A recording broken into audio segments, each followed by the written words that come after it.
के ये जान, हमके प्यार के बीमारी धरा के ये जान, गैलू हमरा के पागल बना के ये जान, गैलू हमरा के पागल बना के ये जान।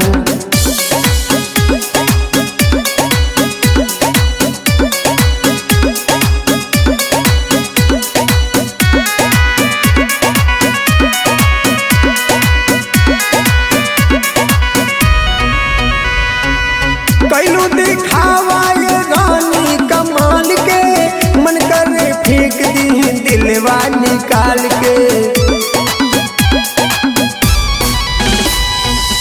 कैलू दिखावा ये रानी कमाल के, मन करे फेंक दी दिलवा निकाल के। साथ जिए के सपना देखा के ये जान, गैलू हमरा के पागल बना के ये जान, गैलू हमरा के पागल बना के ये जान।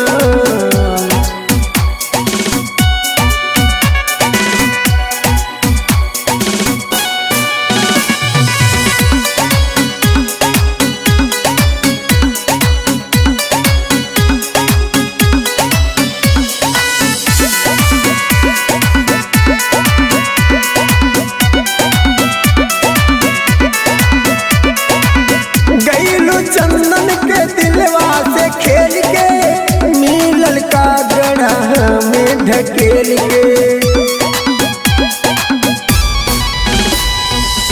गैलू चंदन के दिलवा से खेल के, मिलल का गढ़ा में ढकेल के।